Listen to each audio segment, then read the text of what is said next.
At first, I offered classes to friends, I would practice, and I thought of it as if this was a dream class that I would have taken in the beginning, this is how I would have presented it.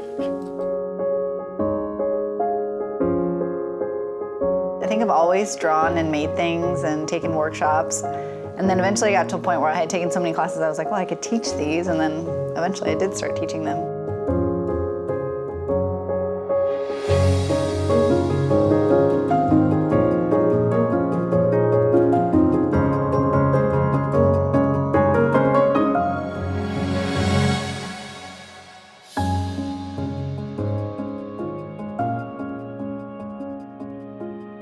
If I want anything in the world, it's to be able to encourage people. I'm giving away all my secrets, so you can tell exactly how I'm thinking.